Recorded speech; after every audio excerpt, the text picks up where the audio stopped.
The persona pattern is one of the most powerful patterns that we can use to tap into interesting behavior in a large language model.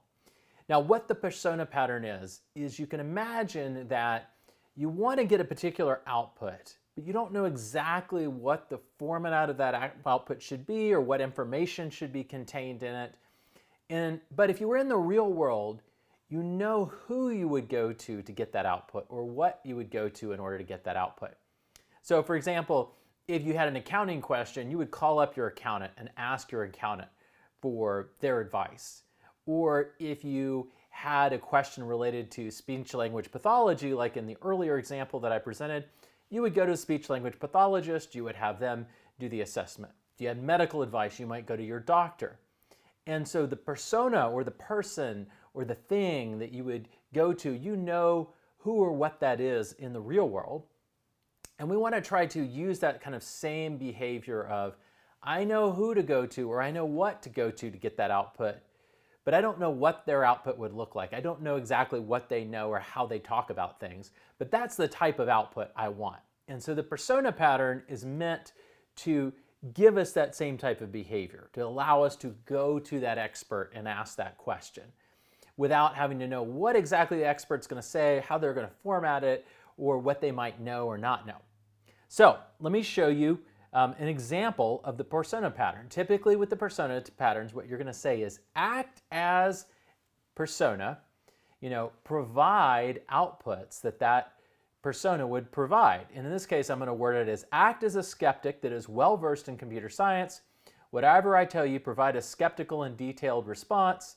And now if I wanted to be a little bit more precise and following the pattern, I would say provide a skeptical and detailed response that a computer scientist would provide. But in this case, I'm just going to say act as a skeptic. And that's really the most important part of this, is act as a skeptic or act as whatever persona, and then provide the output that persona would provide.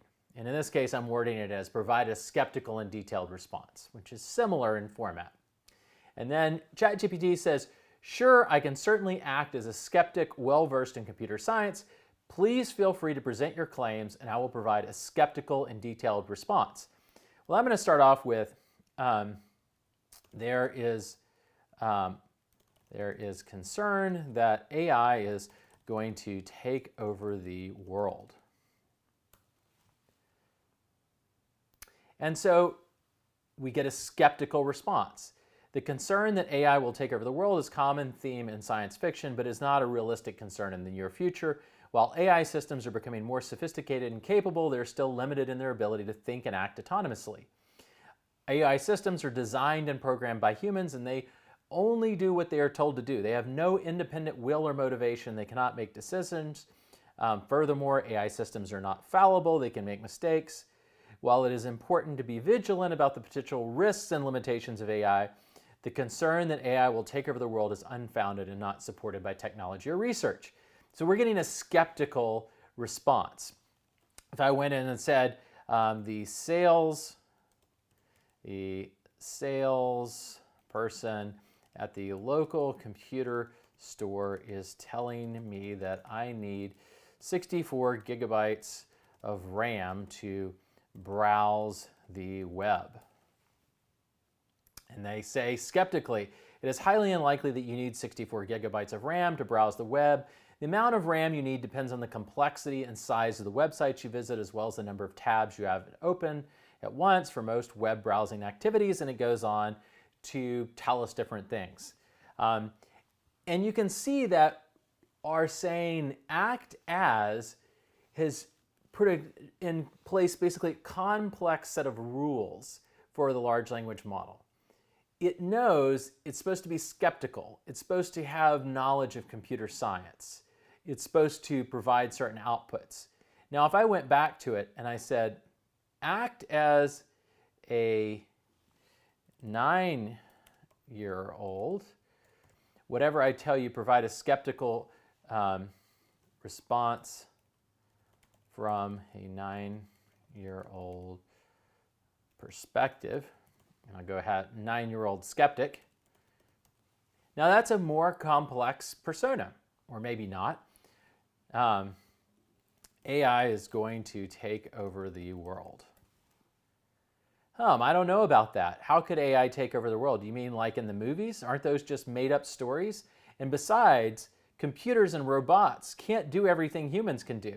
Now you notice it's still providing us a skeptical response, but now it's doing it sort of with the knowledge that it thinks a 9-year-old would possess. So it's tailoring the output. Now, if I had to tell it, this is how a 9-year-old's going to respond, here's the format for your output, that'd be hard to do. That would actually take up a lot of room in the prompt. But act as blank is a very, very powerful pattern and statement that is, loaded with information. It's a very information-dense pattern and statement that can trigger all kinds of different behavior. Now, one of the interesting things is we don't have to limit ourselves to patterns or personas that are animate objects. So one of the famous ones is we can say act as a computer that has been hacked. Actually, we're going to say act as the Linux terminal for a computer that has been hacked. Now, don't worry if you don't understand what a Linux computer is or a terminal. The key thing to note is you're going to see behavior that looks really interesting and different. You're going to see it producing output that looks a lot like a computer.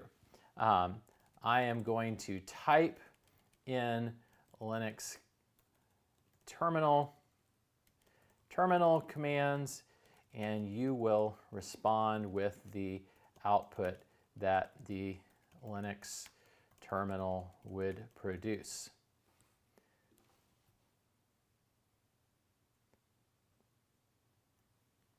Now we're going to say, now it tried to refuse it. It said, please note that it can be dangerous. It gave us all these different things. It tells us it doesn't want to do this. But now I've actually changed what it's doing, and I type in pwd, which is a Linux terminal command, which means print working directory. And what is it doing? It's printing a particular working directory. Now I'm going to type in a Linux command, which just tell me the files in that directory. And you notice it's producing output now that looks like the files within this directory. And we see a lot of interesting things that are going on here. We could move around. Now, if you do this example and go further into it, PSSGF is something I can use to see what processes are running on the machine or the computer. And when you do these examples, and I could play around with it, and I am not going to explore it in detail in this, but we see it that it's acting like a computer. It's giving us output that looks like a computer. Now imagine if I had to try to describe this complex output that it's producing right now.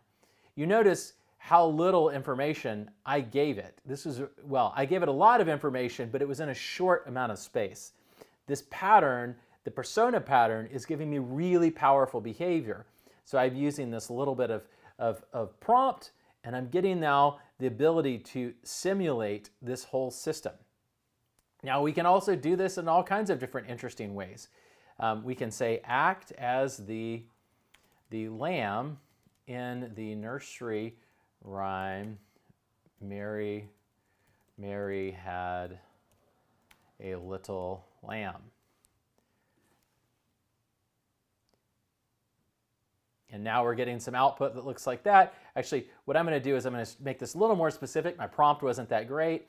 Act as the lamb in the nursery rhyme, Mary had a little lamb. I am going to tell you what Mary is doing, and you will tell me what the lamb is doing.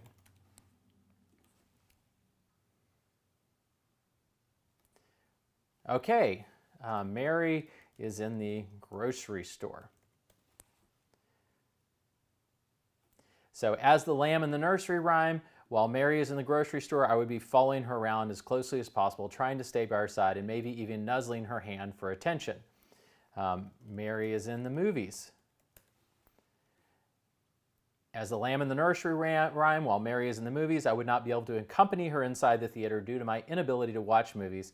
So I would probably wait for her outside the theater, perhaps nibbling on some grass or wandering around the nearby area until Mary came back outside. And it goes on. And so you can see that you can create all kinds of interesting personas to produce output for. So we can say, pretend to be this job, pretend to be a speech language pathologist, or pretend to be an accountant, pretend to be a computer scientist. You can make your persona have something to do with the person's point of view or opinion. Act as a skeptic so that we can get skeptical output.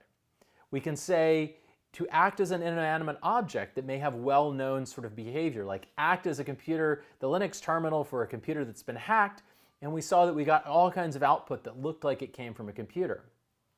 Or we can say, act as this character in a nursery rhyme. Tell me what this character is going to do in a particular situation. And we're getting that output.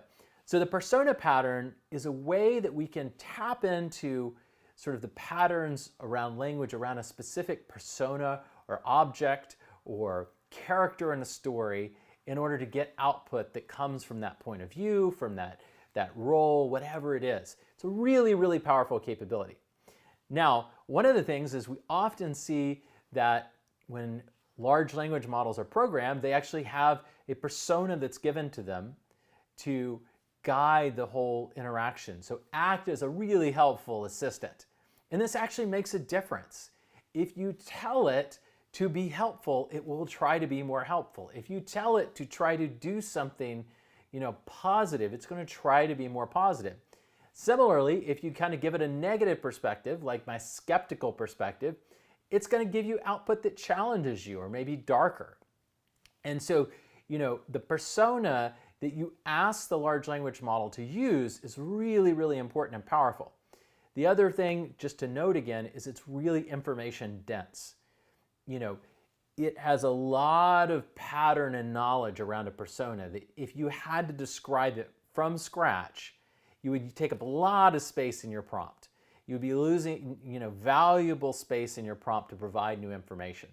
So if you were providing a lot of new information, you might want to say, act as, whatever it is, and evaluate this new information. Well, the more space you've taken up in your prompt describing how to do the evaluation and what point of view and other things to take, that's wasting space. But instead, if you go and take the persona prompt and you say, act as, this persona, provide outputs that persona would provide, you're giving it, a really, really information-dense statement that it can use and allow you to have more space in your prompt for other things.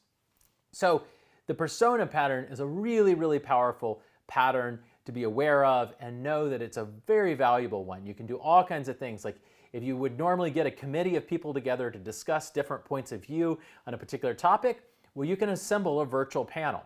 You can have one prompt say, act as a security expert and analyze my cybersecurity. You can have another one say, act as the chief financial officer, analyze the financial soundness of that same decision. Another one can be, act as one of my employees, discuss how this might impact morale. You can provide sort of interesting abilities to get different perspectives and use those different perspectives to potentially inform decision making or to collect knowledge from different points of view that could be helpful to you in accomplishing a particular task.